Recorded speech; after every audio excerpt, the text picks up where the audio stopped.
Again, my name is Tim Gaba, president of the Lockport Chamber of Commerce and owner of Perfect Shape Fitness. I'm really excited to hear about all the wonderful things our city has accomplished, and I know you are too.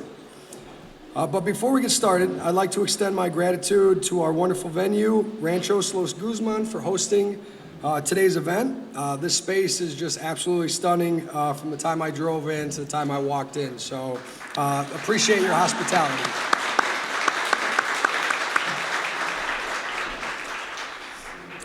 I'd like to also give a special thank you to Donna Nevels.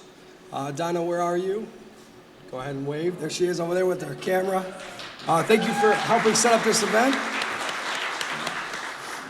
I'd like to also thank our Chamber Board of Directors for all that they do as well. So thank you. The mayor, Mayor Streit and the City Council for their continued support of our community and our local businesses. And I'd also like to acknowledge Annette Parker for her dedication and services to the Lockport Chamber for the last 6 years. So thank you, Annette.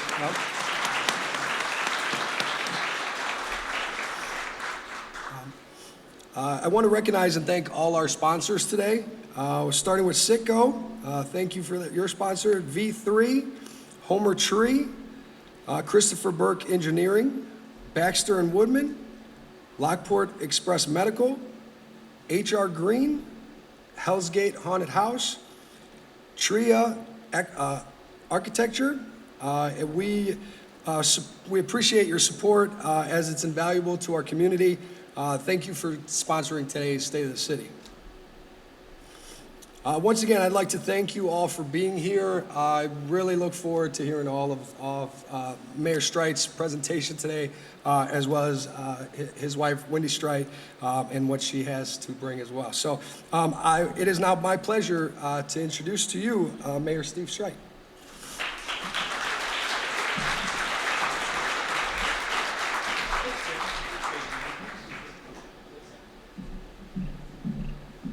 Well, hello, everybody. Welcome and thank you for coming out today. You know, I of course, want to start by thanking our council members. Without a good cooperative council, nothing happens. So I do want to thank Susan King, I think Joanne Bartleson, Darren Deskins here. I've got Jonathan Pugh and Pat McDonald. So thank you guys for all coming out today. Really appreciate it. Of course, our city staff is spectacular. Again, without a great staff, and we have, I believe, one of the best staffs in the state of Illinois. So thank you for everybody for coming out. I got, there's Ben, we've got Lisa, there's Lance, Tommy Thanis is back helping us while her judgeship, Sonny, has moved on to the Will County Courthouse. So congratulations to Sonny for that.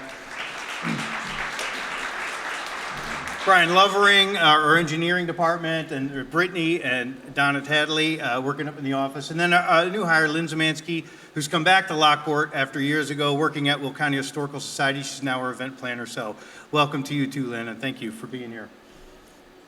Some other elected officials, though, I do want to, go ahead with this. So I have the list, right, of folks that are here today. I saw some, I want to thank you, Jim Glasgow, Denise Salvino from the township, a whole bunch of township folks. We got Aaron Gotts, Greg Bickus, Jimmy Louch, Alex, supervisor, thank you for being here. Mary Ann Williams, Karen Johnson, Jeff Rigoni from the Park District. I saw Bill Rigoni and Dave are here, Dave Herman. Thank you guys for coming out. Dean Morelli, I saw your face out there. Thank you to some of the mayors who came out. John Noak and John Agofsky, thank you guys for being. And Missy, I didn't even see you on the list. So thank you, Missy, Mayor Missy from Shanahan. So because Missy wasn't on the list, I fear that there might be some other people that I've missed. And so if that's the case, I'm sorry. I do know Max Woods, Don Bauer, of course, Annette Parker, now the Will County clerk is here, and Mike Mahoney from the county, along with Jennifer Bertino Tarrant. So if I've missed anybody, I apologize, but thank you all for taking the time to come out to the State of the City here for Lockport. This slide I have every year because this is the organizations that really are behind everything that happens. You know, before we did the mayor job, I always felt like when I was on Main Street, it was difficult to do things without a cooperative city council. But in the end, that relationship really makes things hum. But these folks have always been there working hard to make Lockport a better place and bring all their time, talents, treasures. Some of these are volunteer positions. Some of them are, other municipal governments. But I want to thank every one of the organizations that are up here, because without you, we really wouldn't be anything special. But you guys all make it special. And a couple of places to highlight, I certainly want to thank the Chamber. You guys have, from taking over Old Canal Days and making that happen, is a huge help for the city and for all the residents to make that festival great. And I thank you for that. But I mean, you guys have 291, businesses that all you can network with. I think you even with Los Rancho Guzman being part of the chamber now. You guys didn't know we were going to strip annex you for this, but that's okay. But they have, after hours, business seminars, everything the chamber does is keeps our business community humming, and the relationships are important. So thank you guys for all your years of service and all the continued vision that you have for working with the city. So thank you, Chamber. Bravo. Some other groups I'll highlight, right? The Lockport Township District. Again, they host the Canyons Disc Golf Course, Hell's Gate Haunted House, two nationally, even internationally known venues, and it's spectacular. But all this other stuff that they do year-round, whether it's Touch a Truck or running Prairie Bluff. One thing I'd like to highlight, though, is their new addition, which is very exciting. So my daughter, Zoe's here today. And by the way, Zoe has, following in the footsteps of her dad and her grandfather, and is going to serve in the military come April. So congratulations, Zoe. Thank you for your service. But this is a good spot to say it, because she's like, look, I'm leaving in a month, Dad. I want to just really hit the gym every day. So I gave her my, my Challenge Fitness, pass. Here, take this. They probably won't look closely at the picture, right? Just go in. And so she goes in and she comes back. She says, Dad, the new facilities are fantastic. She absolutely loves them. She's talking for 10 minutes about all the great new equipment at the facilities. And she's so well done, Park District, as always, with your expansions. I did tell Zoe, though, I'm like, if you're going to keep going every day, why don't you just change the membership over to your name so it's not weird? And she's like, oh, yeah, I already did that. So, yeah, well done, Zoe. But thank you again, Park District. The high school, right? We have a magnificent high school. And we have magnificent feeder schools, too. But because everybody ends up here at the high school, I always just focus on the high school. Not to take away from all our elementaries and grade schools, but at the high school, we had the highest number this year of AP Scholars with Distinction, 299. 12 seniors receiving National Merit Commendations. And again, they always have people at state championships. There's always magnificent things with athletics. Mr. Will Salick, Teacher of the Year from the Technical Education Association. But one thing I really want to say special thanks for is Central's back open. You guys had a big challenge with the ceiling on the third floor, but you guys managed it, and you guys did all the work that needed to be done to get that building ready and open. And well done, board, Bob McBride, and everybody involved in that. It was a hard haul with a lot of pressure. So.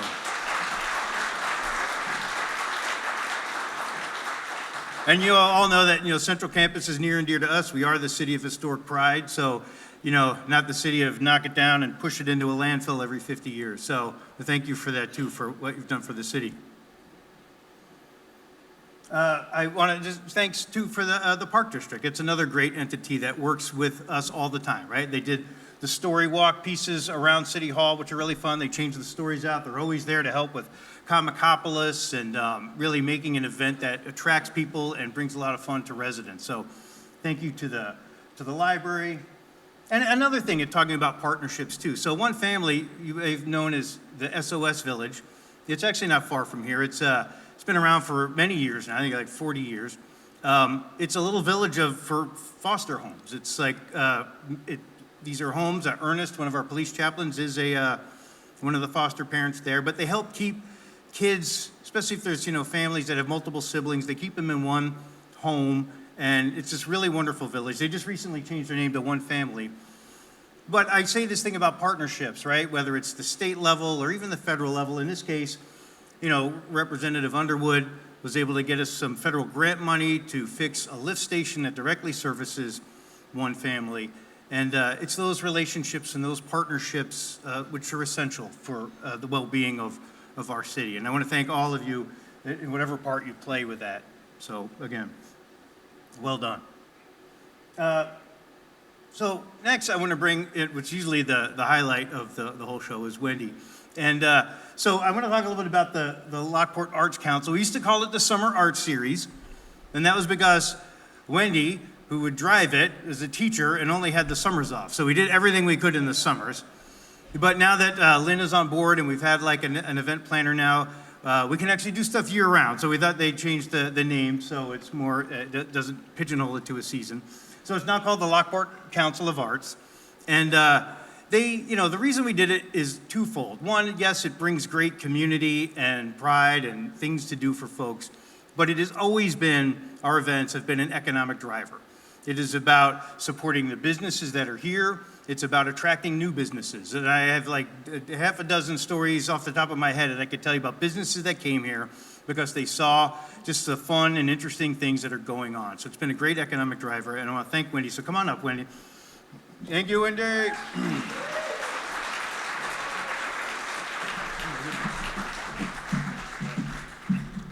your stuff, so thank you. Thank you.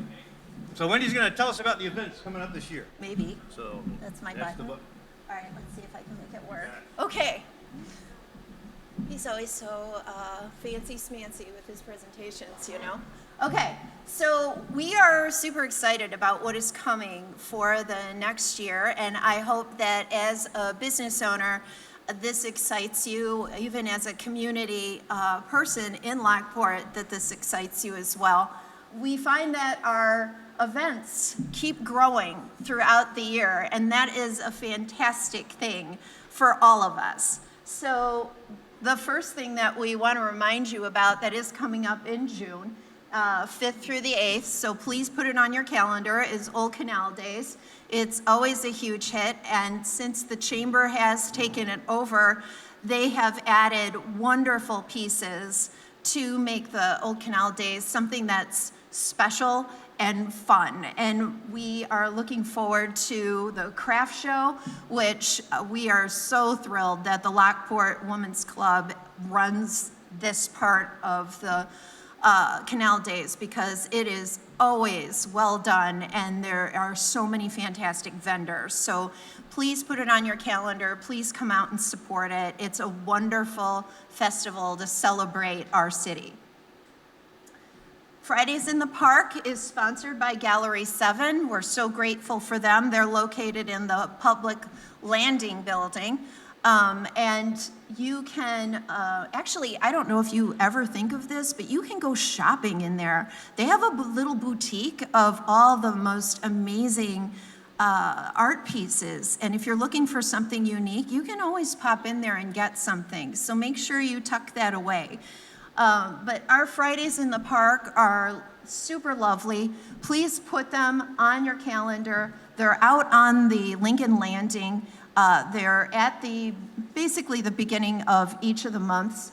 And we actually have on July 11th, for the first time, we're going to be able to participate with Lockport High School, and we are going to share the students' movies from their film festival that they created. So after the music venue, we're gonna ask you to stick around or bring your friends, and we're gonna project it through our Illuminate, which is found on the side of the Illinois State Museum building. So I think this is gonna be a wonderful way to showcase what our kids do, but what a fun piece during the summer. So tell everybody, but come on out for the music. We usually do like a donation for whether it's for our food pantry or for a women's shelter or for our kids going back to school or for our pets. There's always something wonderful that Gallery 7 is contributing through this beautiful event that is fabulous. Of course, we're going to have our car shows. It is one of the biggest and best. I encourage you to come out on our Monday nights Between the music down at City Hall and coming out to see the most magnificent cars, it's shocking what people bring out there that is incredible to look at, and you get to interact with the owners. They know everything about their cars, and if you're a car person, this is the place you should be. And there's lots of food and music, and it's so enjoyable. So put it on your calendars. Illuminate is going to continue as soon as the weather breaks here. And we, of course, will be celebrating Route 66 because the big anniversary is coming up in 2026. And we were given grant money to have 3 artists put their work up. So we will be using their artwork again to celebrate Route 66. You'll be able to see it. But we're also going to use it to have some summer movies. And we've gotten all the quirks worked out. It's taken us some time, but it is really fun to watch a movie projected outside in the parking lot. And we have lots of little vendors, and it's a wonderful time for you, your friends, your kids. Just, again, watch for those events as they come out. Of course, we are going to continue with our banners and our partnership with the VFW, which we are so proud to work with them, and it's an amazing program that our community loves. And beyond that, I can't tell you how many other people in other communities call us, ask us about it, ask how they can get started, and we are more than happy to share with you how we do this system because it's so beautiful. And when you drive through town, the pictures are amazing that you see on the banners. There's a whole process that goes into this, and the community is so proud to share their family members and friends that have served in the military, and it's this wonderful way to honor them. So if you are interested, get in and talk to Brittany at the city office. These banners go fast, and we have a waiting list. So we already had people from last year who couldn't get in. I only have so many places to put the banners, but it's a great problem to have. So we would encourage you to continue to support this program.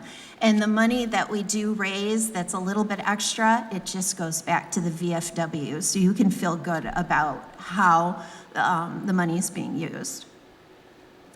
So our big project, which we always love to have something every single year so that we can create that drive of bringing in visitors to our town so that we can drive people to your businesses. And on your table, you're going to see this piece of paper. It's actually a layout of if you'd like to sponsor one of these collector cards. Some of you may remember this project. We did it 10 years ago on a shoestring budget of nothing. And we thought it was such a cool project. We now have a little bit of money, and we've been budgeting for events. We wanted to revive it and give it the attention it should have gotten. So it's called Mission 1895. It is a fantastical story. If you flip over to the back side of that paper, it is a fantastical story told through 41 collector cards. What that means is I need 41 places for people to come and pick up those cards. It costs you absolutely nothing to house that card at your business, and you will get foot traffic directly to your business. And if you want to support your business by handing out a coupon or doing something else along the way, you're encouraged to do that. But we need people, 41 businesses that are committed to helping us with this. And if you're interested, you need to talk to Lynn or myself, and we will get you set up. It is along the road. You'll also have a map That map will be digital as well as paper. Those maps will be with our partnership with the library because it's never a bad idea to drive the community to your local library. As an educator, an English teacher, I want kids and all ages to read books. So we purposely set it up so you have to get that map if you want a hard copy at the library. The cards will be dispersed throughout the city of Lockport at participating businesses, can be picked up at their posted business hours. The cards don't have to be collected in any particular order, but each of the cards has a story. And our secret reason for doing the Fantastic Story was really, and again, as an educator, we want to educate people about the history of Lockport in an incredibly fun way. So we have a mixture of real people that radically changed the map as we know it, radically changed the fact that Chicago exists because our canal is here. These things made massive changes, and these real people, you get to learn about them alongside some of the fantastic characters that we've created. The way we're going to be transforming this is we wanted to bring in a digital piece. So you can actually see these cards come to life, whether or not these people are really here or not. I'm going to show you an example of one of the characters who's a real history piece, Jim Stevenson. Steve, if I click on this, it'll just work? Okay. We'll see. There he goes. My name is Jim Stevenson. I am responsible for the power to change time.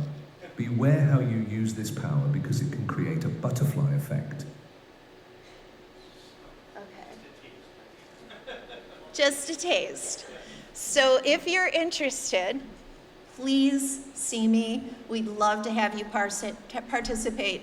If you're just a business that would love to sponsor what we're doing, please see me or Lynn. We would love to talk to you about it as well. But take a look at your sponsorship opportunities. This is another partnership that we created with the Lockport High School as well, and it is our art alley. And our goal is to bring up new artisans within our community to have the kids to have opportunities like their film, like their actual artwork, to have a public place for it to be displayed. If we are going to continue the arts, then we need our students, our children to have that buy-in. So the alley is part of our partnership, and the students last year, they did the butterfly wings, which were really fun, and people were coming in taking photos with them. We have a new opportunity the kids are going to be developing, and that will be coming out in June as well, when Old Canal Days hits on June 5th. Comicopoulos is one of our shining stars. We've almost hit 2,000 people that come through this event.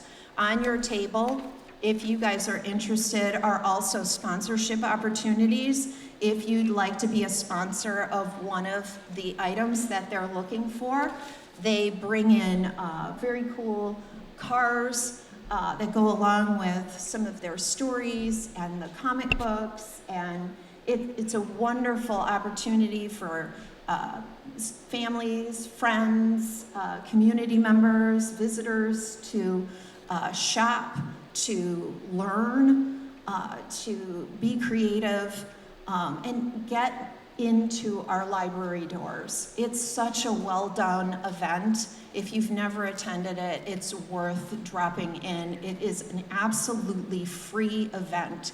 And if you're like the first 500 people, you get presents just for coming. It's amazing. So I highly encourage you to come on out and enjoy this. But do take a look at the sponsorship opportunities. Everything we do to help them eases their financial burden for all the wonderful things that they do.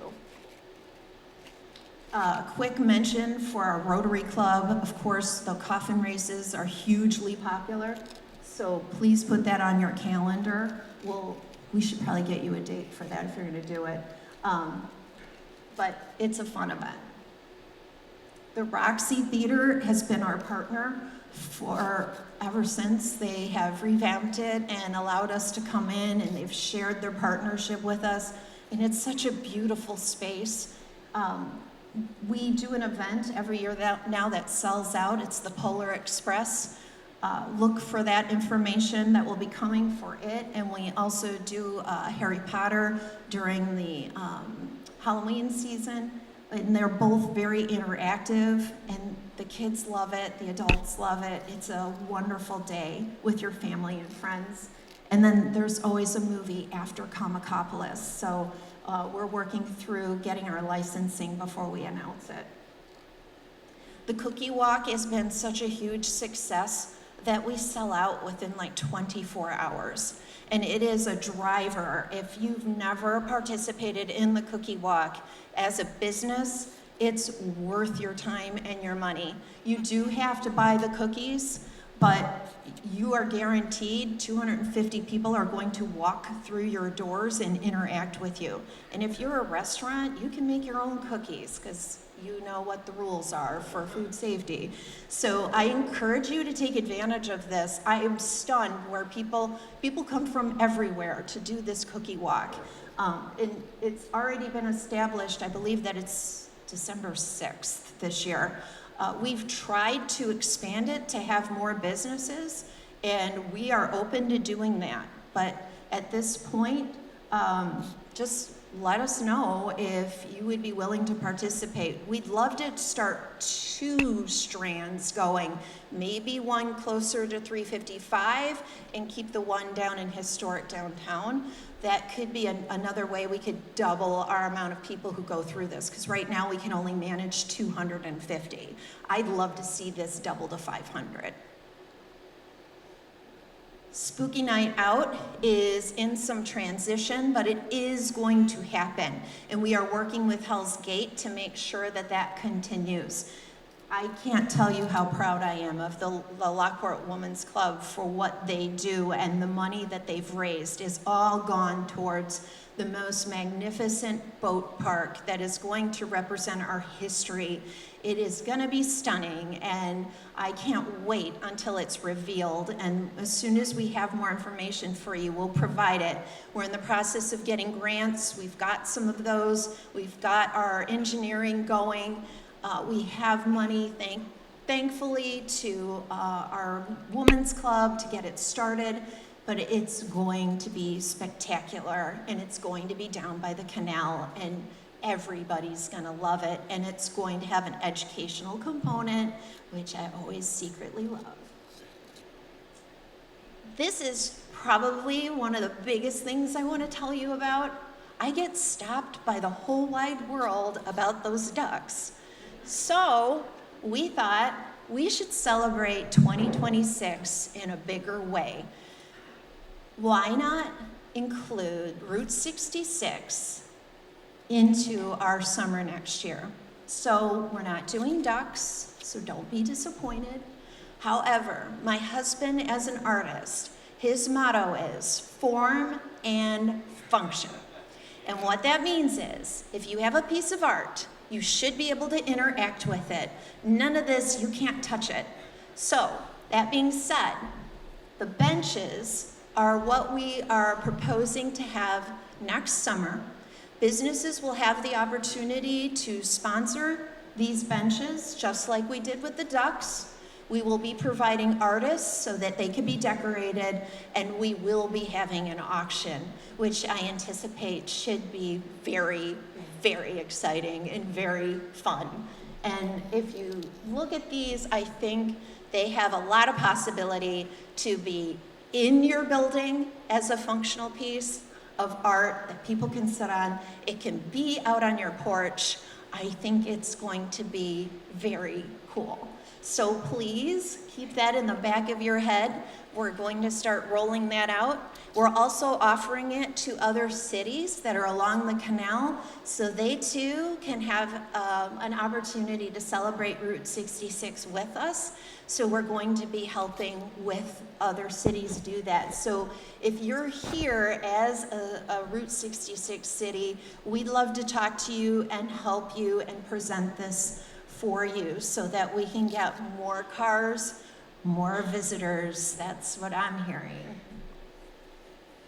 And I'm gonna leave this up here if you guys are interested. This is for our new, I like to call her the party planner, but she is our marketing and events coordinator. She does all the fun stuff. Her name is Lynn. We're so excited to have her, and you guys can contact her, or you're always welcome to contact me, and I will get you whatever you need so that you can participate in our super fabulous events that are coming up. Thank you.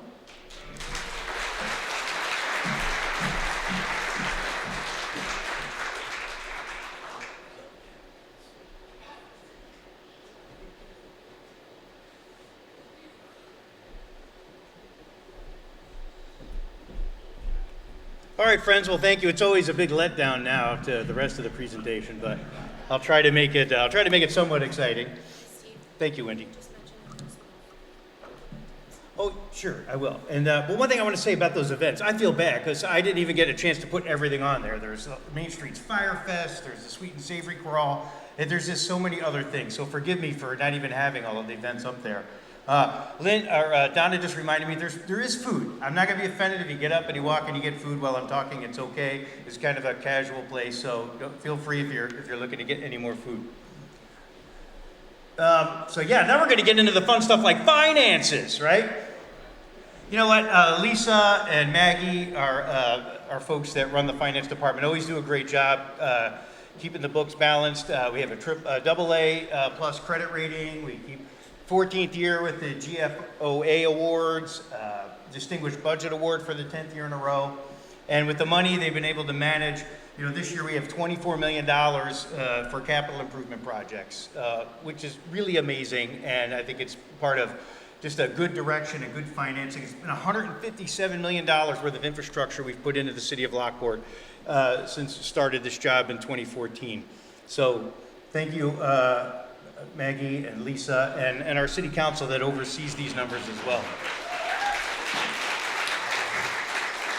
So as you can see, you know, 31% of our budget still comes from real estate taxes. We keep lowering that number a little bit as our sales tax numbers go up, so we keep trying to exchange that. So sales tax has been going up as well.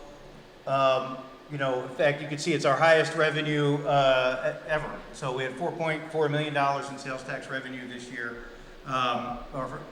That was expected. So, you know, good job for the businesses, keeping busy. We keep lowering our property tax rate every year. You know, we've taken it down from, 0.96 all the way down to 6.9, right? These are good things.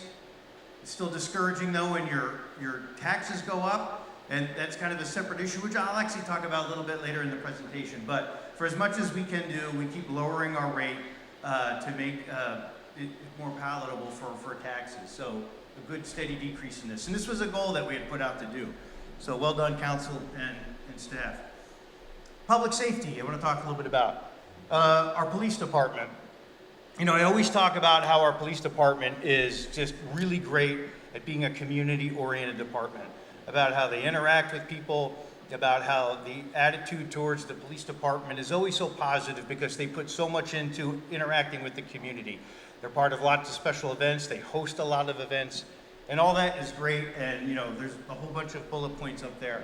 But I wanted to say something else about that too, is that while that has always been a goal that we've had, and Chief Lemming and Chief Orang have both carried that community-oriented department through, I want you to know that when bad stuff happens, our department is outstanding on this.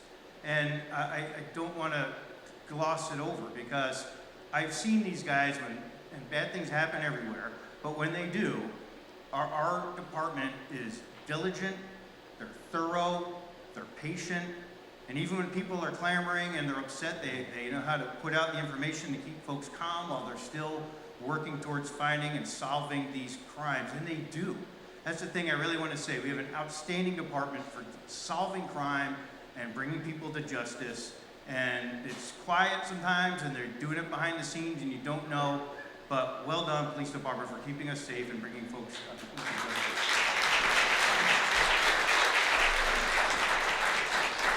You know, we have 3 different fire protection districts that cover Lockport, right? Lockport Township Fire, Homer Township, and Northwest Homer Township. Every year I kind of just focus on one just for the sake of time. But this year, we're talking a little bit about Homer Township Fire Protection District. And you know, the nice thing is they've added, firefighter and paramedics, but they've done something that I think is really well done. They've bought vehicles that are either used and they refurbish them, or they've been refurbishing their existing vehicles instead of going out and buying new. So I always make a joke that with the fire department, when they go to referendum, those guys could ask for a submarine and they'll get it, right? People always, oh yeah, let's support the fire department. Everything passes for referendum with them. But even with that power to do that, the Homer Township Fire Department has been very good at finding vehicles that are cost effective, that they can refurbish and make operational. So thank you so much for being mindful of this. Even had working with Missy over there to get a diving rescue squad unit over, and so well done, all of our fire departments. And that one number, 60% reduction in structural fire loss, is a big deal. Some of that has to do with their skills, and it also has to do with them partnering with the city to do sprinkler grants over the years, right? As we put more sprinklers in buildings, catastrophic loss is reduced, and you can see that number there. Well done, fire department. So for capital projects, this year, as I said, we have 16 million of new projects. It's 24 total because there's a couple carryover projects like the Route 7 channelization, and I think the Bridge Street lift station are still there. So total is $24 million in projects. But, the 10 years ago, City Council, we said, look, we need a real plan. And this is when we first came up with the CIP, the Capital Improvement Plan, so that we could be diligent. But it was a time when it was just, hey, what do we want to work on this year? And it was totally a disaster. But having long-term plans and being methodical about how you do stuff makes it more cost effective because you're not having to go back and to another spot. And so, but replacing, miles of water main and sewer system and road reconstructions is amazing. In fact, we're going to talk a little bit about council tomorrow, a little bit more in depth about water. And you can see just how much that our engineering department has done over the years. So they will carry that on. The Route 7 channelization, right? We're adding that center turn lane to help traffic flow on Route 7. That looks to be done towards the end of the summer with landscaping in the fall. So we look forward to that. I know it's a mess right now, and we've been trying to get IDOT to open up their asphalt plants, but just no way, right? You can't do it in zero weather. So as soon as they can open them up, at least we can get some patching, better patching on there as they work towards doing it, completely. But it's been a big project. So well done to our engineering department. Talk a little bit about, yes, Brian's here. I need to pause for applause, I'm sorry. So bike paths, right? The Forest Preserve has been doing a great job making more connections for us. As you guys remember, a couple of years ago, they opened up that 355 connection. Eventually, it'll go all the way north to 135th. But I'll give you some updates on projects. So one of them was, Romeoville and Lewis University, we were working together to create a bike lane on the 9th Street Bridge. Much like you see on 135th Street, there's like a Jersey wall so that it's protected. We started working with V3 and getting the plans together, which was great. But then IDOT told us they were going to replace the entire bridge deck. And so we have now been working with IDOT to make sure that this bike path is instituted and incorporated into their designs. I want to kind of give you guys an understanding of what replacing the bridge deck means. Yes, it's going to be disruptive because they're taking the entire bridge deck off. All you'll have is the posts underneath. Some people are like, oh, that's great, they're replacing the bridge with 4-lane bridge. They're not replacing the bridge with a 4-lane bridge. You can't have 4 lanes that goes back into 2 lanes. It doesn't really help anything. So it'll be a replacement of it, although they may make it a little wider so they can add the bike path onto it. But we have been trying to work with IDOT to do other things. For instance, the right turn lane coming off the bridge, we started asking them, can we extend the queue on that a little bit so that we can reroute trucks to avoid downtown if they're going south. They can go down Canal Street. We can make a larger queue there. So all these things we've been working with them to try to make it as efficient as possible. In the same way we did the Route 7 channelization. We know if we're not going to get a new bridge, then how do we make things more efficient? That was why the center turn lane was available, so traffic wasn't getting backed up when somebody's making a left into Tuffy. We'll try to do some things here as well. So that, but the bike path, we're trying to make sure they incorporate it. An update on the connections that go between Lamont, Romeoville, and Lockport. So, you know, one of the hard parts about getting from downtown Lamont back onto the I&M Canal Trail is you got to go over that big high bridge, and it's kind of scary. So, but they got a grant, and they're now in phase 2 engineering for that pedestrian-only bridge to take them back over the Sanitary Shipping Canal and be able to make that flow way easier. So you'll be able to go from Lamont all the way through Isle of Cache and Romeoville down into Lockport without, you know, getting off of or getting on, you know, scary roads. So that is moving along. Really thank you, John Agofsky and Lamont staff for moving forward with that and working hard to get those grants. And then Citgo and Romeoville and Lockport, we worked together on better wayfinding at 135th Street, because it was oftentimes you'd be riding your bike and then when you get to that intersection, it's hard to know where to go from there. So they all put together this really great wayfinding. It's done now. It's all finished up. So this is kind of, there's wayfinding signage in the front. There's this fun mural, and there's a station where you can put air in your tires and fix your bike in the shade. So thank you, Citgo and Romeoville, for working on that connection. But ultimately, that connection just really brings in, you know, between the Forge, between the disc golf course, between Isle of Cache, just this whole really fun weekend corridor that you can have between those towns.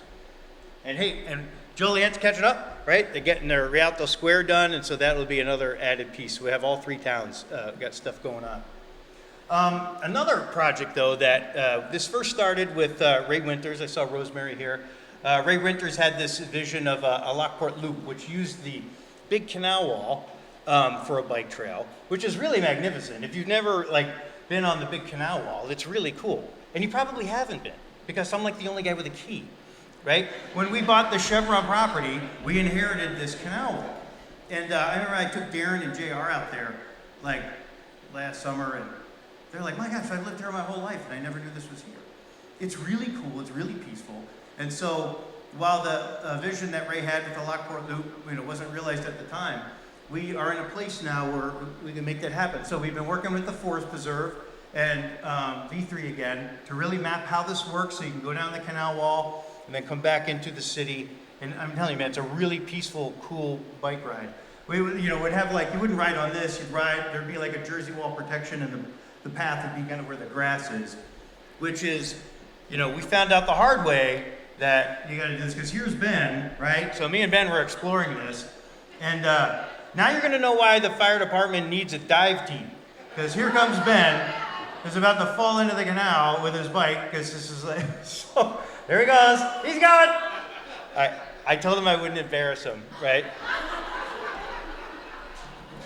But the path would be on where the grass is with a barrier, so you won't do what Ben did. So it's an electric bike too, man. This does not do well in the water. So, home construction. We've had a nice steady growth of homes over the last since 2013. 900 new residents. I mean, you think about this, a good 75 homes, an average a year, which is a healthy growth. One of the things that I know Bob McBride, when they were doing some studies about population and such for the schools, one of the things they noticed was in Lockport, a lot of people, when they graduate high school here, they come back to settle in Lockport after college. It's because they love living here. And, there's a point where you do need new homes. And so we've had a nice steady growth on that. Some of the new construction projects that we have going on are the Springs, right? These are apartments up by the highway. There's some retail outlets in the front, but the Springs is happening. There is some retail projects on the front that are good. I I hate mentioning them because I've learned to never celebrate anything until the ribbon's cut, right? So I always say these things, but until there's actually groundbreaking, I don't like to say them, but there is good movement on these outlots here in front of the Springs. Oak Valley, this was a great thing where we worked together when Emma Realty was coming in. This was originally an industrial zone piece of property, but when Prologis came in, we worked with them to make this residential. If they would move all of their industrial north of a big berm they would build, and this made sense because there were homes right up against this property. They'd even deaded it into it. So being able to build these homes was an extension of that neighborhood and didn't disrupt it with an industrial use. And so this is actually a real positive. So Oak Valley's coming along, it's under construction. Sadie Ridge was recently approved in a concept. This is another one of those lots that had zoning for housing, and it's just been sitting on the books since 2008. But with just the market as it is, you know, they're looking to be developed. But this is also working with the residents. The first pitch that the developers came was much more condensed and didn't reflect the neighborhood that it was attaching to. So they worked with council so that they could have a neighborhood that flowed better from where it dead ended into the bigger single family lots with kind of townhomes closer to where the Bruce Road and highway is. So it was a good way of working with citizens and making sure we do stuff that just reflects the neighborhood that's already there. And then there's a lot of great infill projects, right? This is over by the Park District building. You know, there's a lot there that's just been empty for a long time, so this is a 5-unit infill. And there's little spots like this around town, that, doing it over on the Tessone property, and this.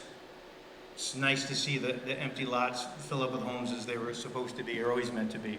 Or sometimes homes were there and burned down years ago. So this is a great, this is what those properties are for. And then even people just taking care of their properties. You know, since, we've had over like $136 million in construction value added just with the 1,691 permits pulled last year. I mean, that's a great story to tell. People just revamping their homes, taking care of them, and 15,000 permits since 2013 is a lot of work. And then you figure there's another 15,000 permits where people don't pull a permit because they just do it on their own. And it's life, right? It's fine. We just hope they do good work. So there's a lot of people just really fixing up and taking care of their homes. Another thing I want to get into is our industrial. You know, we've really filled up our industrial corridor. You know, all the properties that we've had that are zoned for that, pretty much filled out. There's not a whole lot left for it. We could have had 4 million square feet more of industrial, but we've, as a council, have said no, because we don't feel like the infrastructure can handle it, and we didn't want to keep it further away from the highway. We've always kept our industrial as close to the highway intersections as possible. But they've been building out. But a new building that has just come in is J&A Sales. It's a really wonderful family, and they make gasket packing, mechanical seals. You know, my wife comes from a family-owned business, Herb's here, and you guys know what it is to run a family-owned business. And building their own building and moving into it is just, it's nice to see that. And then, of course, Homer Tree has just finished their building. You know, if you guys recall, they had a terrible fire a few years ago. It was devastating. And they regrouped and they put the money into building a new structure, and it's amazing. It's a beautiful structure.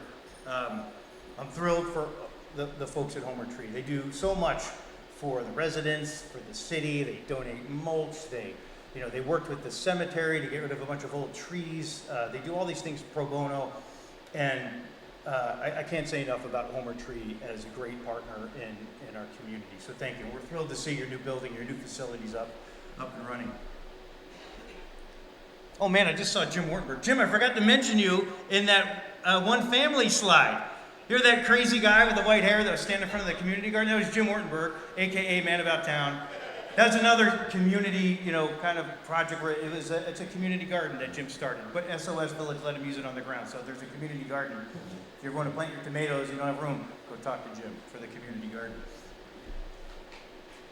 All right, so next we've got some new businesses. So, since 2013, again, when we started this this job, 355 new businesses, which is really amazing to see. Last year, we had 43 new permits for businesses pulled. Now understand that doesn't mean they're all 43 new businesses. Sometimes it's a business that was there but was bought by somebody new, like Brown's Chicken. But at least it wasn't closed and boarded up. Somebody else bought it. But a lot of the businesses are new. Of course, we're excited to have Mike Bettenhausen here. It's just been a wonderful, beautiful addition up there by the highway with the Jeeps. There's the gas station up right at the highway exit at 143rd in Gauger, where right outside the business park. So you see the people that come in for the business park are able to use it. And Pan Express, that was like the longest build out of all time, right? But they're here. It's a cool building, though, you gotta admit. I like the new building that they have. Maybe it's because it's the first time they did it, I don't know. But we're glad they're here. And Nicole, I saw Nicole and her husband here. She's down at the train station with her bakery. Best English muffins anywhere. But that business is interesting because it's in the train station, which the city is responsible for. But we've always had this space where we're able to work with businesses like Nicole's to kind of incubate them and get them started. Our alderman, Pat McDonald, started there, right? Andromeda, his tech company was there years ago. And now, how many employees do you have, Pat? How many? 39 employees. So this started with Pat in the train station. Now he has 39 employees, and he's still in Lockport at a location. So that's really the beauty of having that kind of incubator stuff. Oh man, Ollie's. So I got to tell you this funny story about Ollie's, right? Because I love Ollie's. Every time we go to Michigan, we always stop at Ollie's. Now, I don't know if you've never heard of Ollie's, but it's great because I always get all my Keurig coffee there. You guys see the good stuff cheap, they're cheap. But we always love Ollie's. So when I saw that Big Lots was closing, I was like, oh man. So I called Lance, our community development director. I'm like, Lance, we got to get Ollie's on the phone. It's a dude, right? It's this crazy old guy. I know he's a real person, right? Let's get him on the phone. We got to talk him into Lockport because I know this will do well in Lockport. And Lance is like, well, hold on, Mayor. Let me just put you on hold for a second. Let me get on the other line. So Lance does one of these things. Then I hear him mumble. Mayor, Alex. And he's like, hey, Mayor, you know what? Done. Called my connection. Ollie's is coming. I'm like, bro, you're like a wizard, man. How the heck, man? So when I show up at his office later with the big fruit basket, right? Dad, Lance, my man. There's Crane's Business Chicago on his table that says, Ollie's buys out all Big Lots. Like, get my fruit basket back, yeah. No, Lance is great. I'm just teasing him, man. But Ollie's is fun. I know, but one of the things with this place is they actually have the world record for the largest bobblehead. And I'm like, bro, we got to get that here to match that big hockey stick, right? So I'm going to tell Ollie's he's got to move the giant bobblehead here to Lockport. Some other businesses here this year have opened. Villanova has done a great job. They're over there in the old Maryknoll Plaza. I know Bob Morris from Orbis Architecture really helped them revamp this space. They've done a great job. We're so glad to see Caesar and his wife move over here. And I'm telling you, this was a yeoman's job, right? I mean, you look at the amount of work that they had to do to this building. They stripped it all the way clean. I remember seeing all the way out the back when I would drive by. So it was not an easy task, but I'm very grateful that they invested in the community to do that. The Montessori School, I'm so happy for you guys for opening up here. They had a space. They needed to expand because attendance and enrollment was up, and we were able to make it work over here on the other side of the Maryknoll Plaza. And again, just a great job. You hear the stories about just how hard it was to revamp this space. It was in really a bad way. But now it's good to see all these kids there and the school opened up. But the whole Maryknoll Plaza is a crazy thing. I mean, when it was first built in the 60s, this was like the Bolingbrook Promenade of the day, right? This was like a big deal when it came out. And, but when you have something that's been around that long, it gets tired. And you guys remember a lot of this was the way it looked. And while it was functional and people were in there, it was really difficult to expand things like the Montessori School or for Caesar's, or for Caesar to move Villanova Pizza over here because it wasn't meeting modern sprinkler code. And so one of the things we did was the state partnerships that we're always so happy about, they were able to give a grant so that we could put a water main that went through the front, which allowed for, you know, those kind of projects to happen. Without that state grant water main, Marigold Plaza would still look like the tired place it was. But, I mean, they've really done a great job modernizing it, right? You see the spaces. So, well done with staff and working for getting those grants and making that happen. And our engineering department for actually, this is one of those projects where they actually did the water main. So, thank you. Scooters is going in. You may have seen that building over there by the auto body there, and right off next to Sports Huddle. So it'll be just a little drive-through. I don't know if you're familiar with Scooters, but it's a drive-through coffee place. But Mike over at Sports Huddle is also doing a big addition.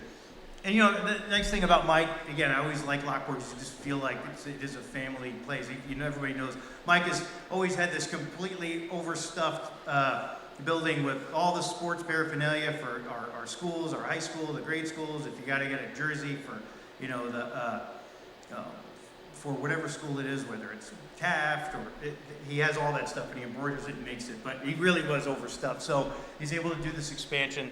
So I feel like he can actually breathe. Because every time I go in there, I say his name and he pops up behind his stack of shirts. So it'd be good to see that happen.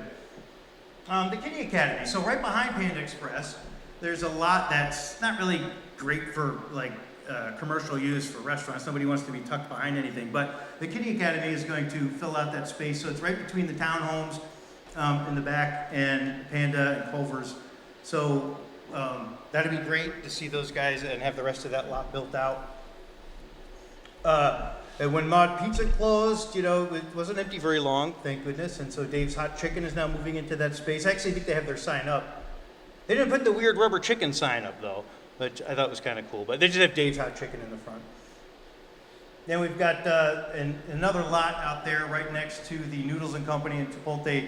That small lot there is going to be a drive-through 7 Brews, which is nice. And if you guys have ever been sitting in that drive-through Starbucks line before you get on the highway to go to work, this should loosen that up a little bit. You have some choices here, so you don't have to sit in a 25, 30-minute line at Starbucks.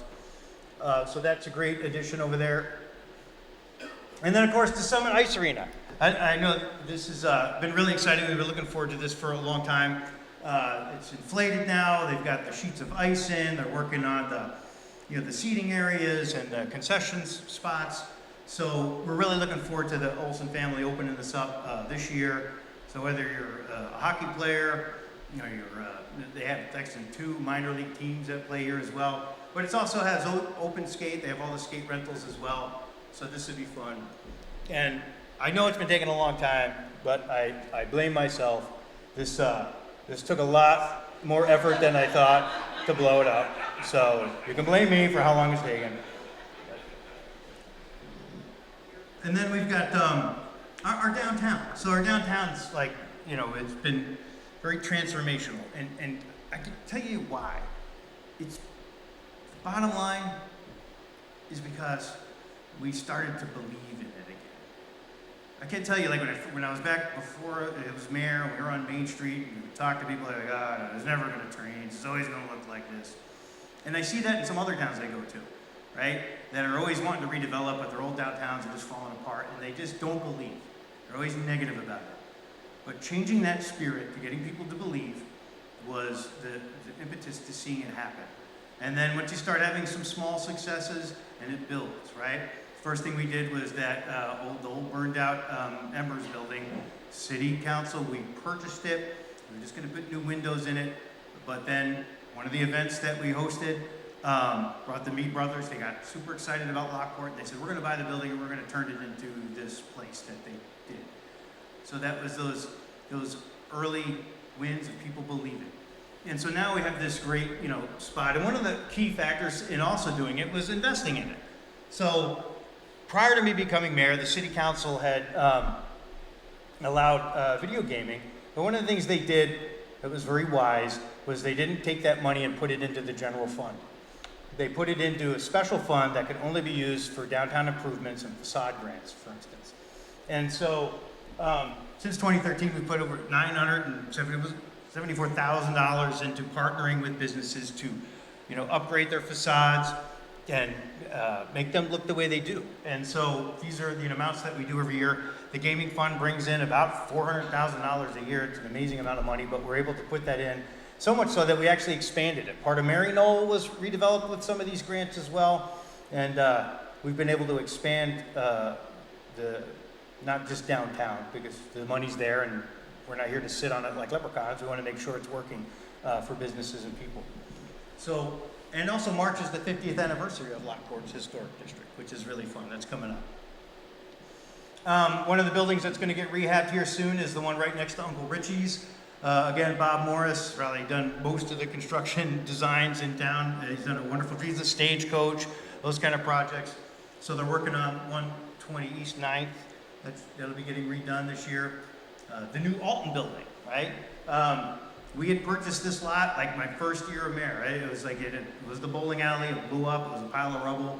So we purchased it for like $43,000, and we just made it temporary parking. But the goal was always to have another building in there. You don't, the thing is, you want to fill in these in spaces. Otherwise, it's like missing your front tooth, right? It really messes up your smile. So having a building there is important. And so this is a $7 million investment. And trust me, people wouldn't be doing $7 million investment in this building if they didn't know that we believed and we've been investing as a community and as a council. So parking will be down below. There's urban apartment living space up front. The first floor, 1,800 square feet, has commercial retail space. So all of that is coming along really well. It's fun to watch it happen. Actually, I think we actually have this, one of those time things where you're watching it go up, but it was a big file, so I couldn't put it in here. But we'll post it one of these days. And then, of course, there's the Opera House and Tallgrass. So, the Opera House, a lot of people ask me, like, what's going on with the Opera House? Well, one of the things is Jed and Ramona's, they've been working really hard on this building, and they were going like gangbusters on it and doing a great job. But then this kind of wrinkle came in, which was Bob and Tom from the Tallgrass were retiring. And because the building is attached to the Opera House, because they're so, kind of work together, that they decided to purchase the Tallgrass and keep it open and keep it running. So that was a kind of got their attention off the Opera House, but I'm glad they did, because they've done a really great job keeping Tallgrass open, right? They didn't want to see it closed for years, and they took, I love Bob, but this was a weed garden. He always tried to tell me it was an herb garden, but it's like, bro, that's like overgrown weeds, right? But, Jed and Ramona's, they cleared this out, made a beautiful outdoor patio. They put new windows in the side of the building, which really has opened up the Tallgrass restaurant. And they're making it work, right? They got a new young chef, Theron is in there, and of course, it's hard to fill Chef Bob's shoes. But he's slowly coming up to speed, and he's young, and he'll be there one day. But even still, it's great to eat there now. They got, like any restaurant, hardest job in the world, but it looks beautiful inside. If you haven't tried the new Tallgrass, please do. But this is part of the reason why they got off track. But now that it's open and saved and moving forward, they're able to put their focus back on the Opera House.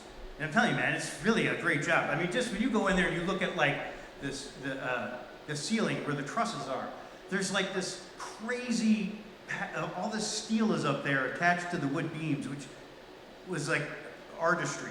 Whoever they got to go up there and weld all that stuff together was magnificent, so now it's sprinkled. But it's a beautiful space. You can see how big these windows are. And I'm looking forward to doing State of the City. I love this place, by the way, but doing it here one day would be fantastic, right? And I think it was the largest space in Lockport once upon a time, and it'll be that again. So thank you to Jed, Ramona's, your wives, for making this happen. It really has been a passion project, so thank you guys. And then talk a little bit about, the Star Innovation District is what we call it. It used to be the old Chevron property. Kind of give you a heads up on the status. So, as you guys remember, when we bought the 180 acres, it's all been remitted. Most of it has NFAs, no further action. The first thing we did was we got community input. We had charrettes on what we want to see happen, what we don't want to see happen. That was important too. Stantec helped us come up with a master plan. And I always say this, no master plan survives first contact with the developer, I get it. But the master plan really was about knowing where utilities were, knowing where the egresses were going to be, having this all mapped out very clearly so if developers do come, it's ready. So all that was done.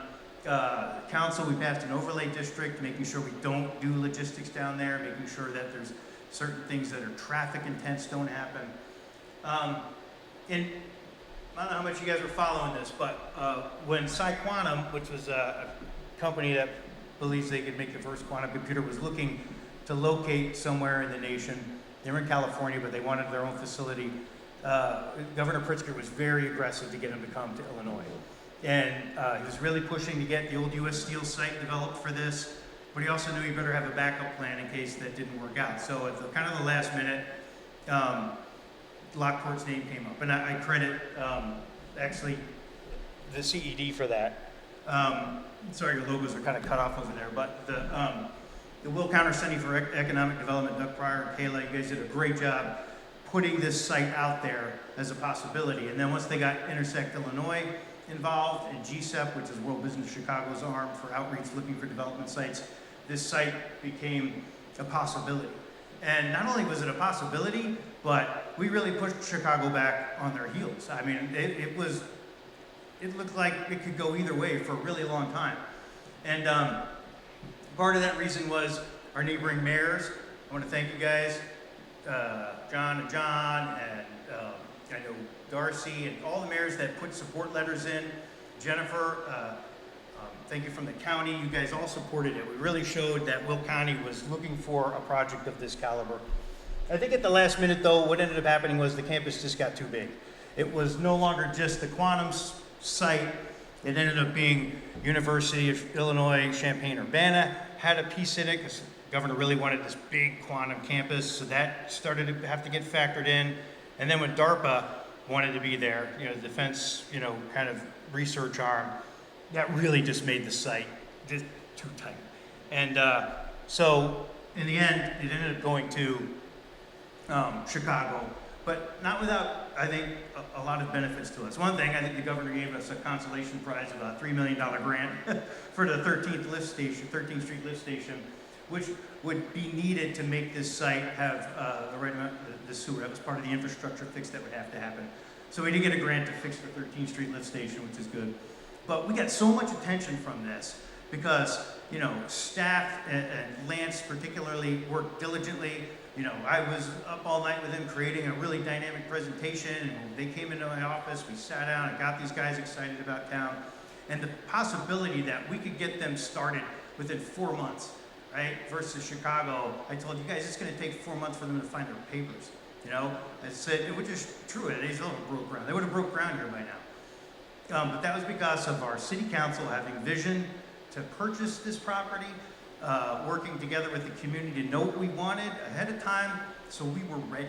And that's one of the reasons why now the site is on Intersect Illinois' vetted sites. There's only like 20 or so properties in Illinois that are vetted, which means when developers are looking to come from out of state or even internationally, that this is one that goes right to the top because it's ready to rock and roll.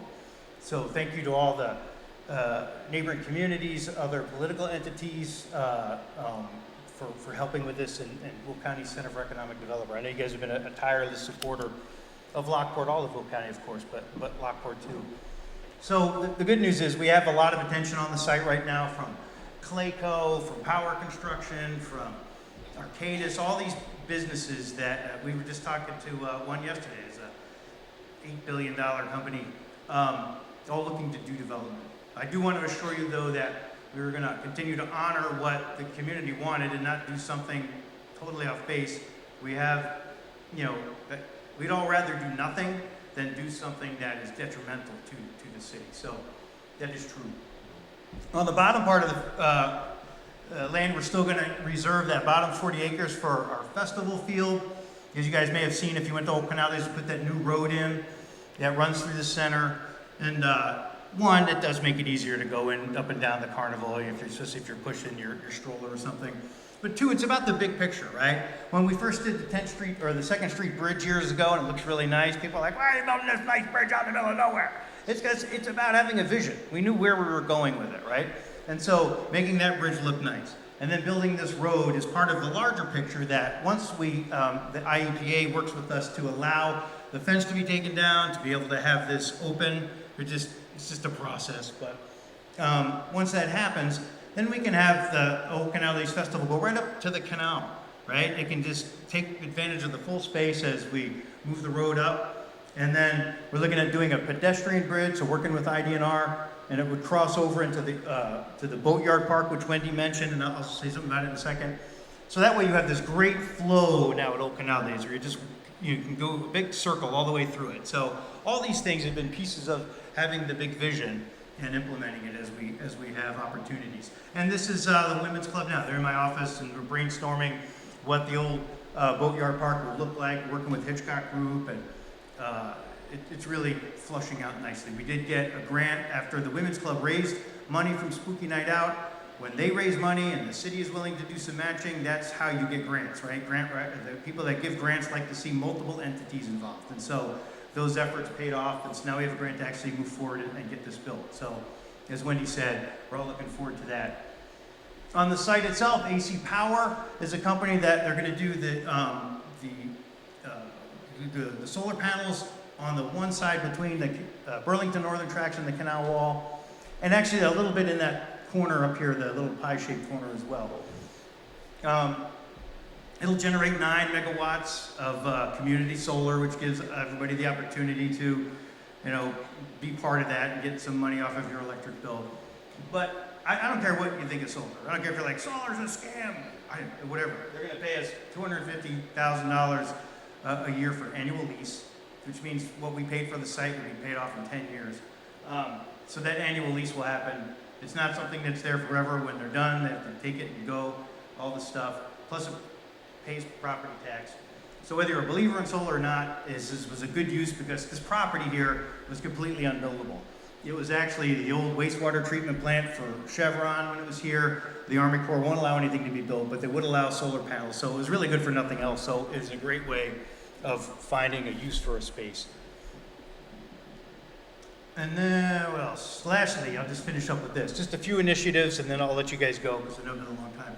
A couple things we've been working on.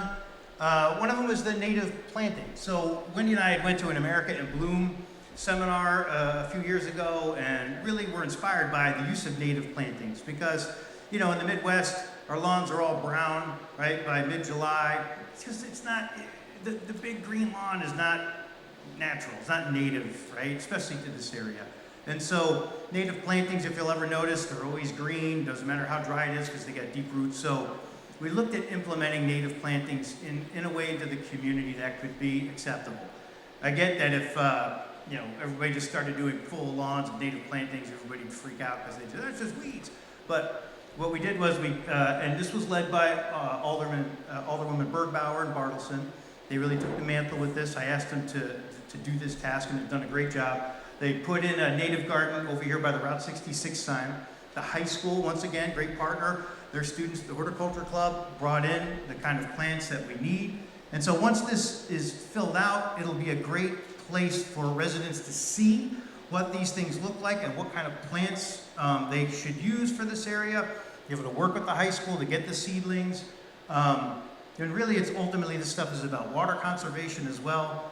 A lot of times, people, I know I told you we're going to have a conversation about water tomorrow at council, but a lot of people are like, oh, can't you soften that water at the well?